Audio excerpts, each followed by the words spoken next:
Jean Rodolphe de Graffenried, plutôt Johann Rudolf von Graffenried, était un patricien bernois. Et comme tous les membres des familles patriciennes, il avait eu le choix entre deux carrières, une carrière au service de l'État et une carrière dans le service militaire à l'étranger. Il avait choisi la première, il était monté en grade dans l'administration jusqu'à être bailli à Unterseen, près d'Interlaken. À côté de ça, et d'une manière tout à fait autodidacte, il avait étudié les mathématiques. Et il le dit sans phare, il a dû étudier tout seul parce qu'il n'y avait pas d'enseignement, en tout cas pas d'enseignement correct, dans ce domaine à Berne à cette époque-là. Et c'est donc en autodidacte qu'il a écrit le livre gigantesque dont je parle dans mon propre livre. Lui, il l'a écrit en allemand, en vieil allemand.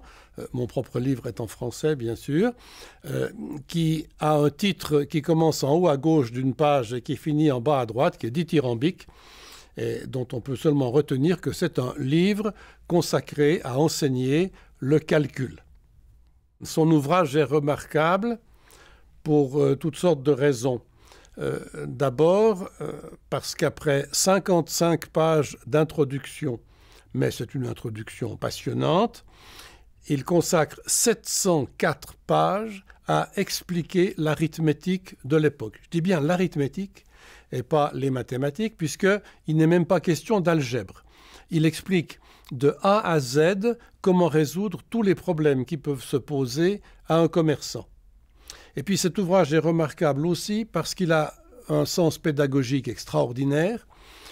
Toutes les règles, comme il les appelle, c'est-à-dire les recettes pour résoudre les problèmes qui se posent aux commerçants, sont exposées avec un très grand nombre d'exemples, toujours dans toutes les monnaies possibles et imaginables. Et les monnaies à l'époque n'étaient pas décimales, donc ça complique beaucoup les choses. Mais il le fait avec beaucoup de pédagogie et c'est ce qui m'a frappé quand j'ai lu ce livre et qui m'a donné envie de le faire connaître au moins au public de langue française. Je lui ai consacré un livre justement parce que j'ai trouvé que c'était dommage qu'il soit inconnu. Graffenried lui-même, comme mathématicien ou prof de maths ou maître de mathématiques, est totalement inconnu dans l'histoire de la science et son livre est aussi totalement inconnu. Cela pour toutes sortes de raisons. La raison principale que j'y vois, c'est que le livre a été publié à compte d'auteur, donc il ne doit pas avoir été tiré à un grand nombre d'exemplaires.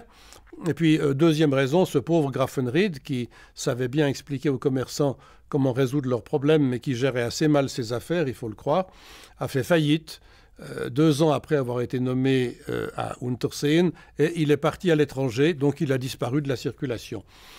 Pour ces deux raisons, le bouquin n'est pas connu, le bonhomme n'est pas connu, et si on fait abstraction de ces deux raisons et qu'on juge ça en historien des mathématiques, on ne peut que le regretter.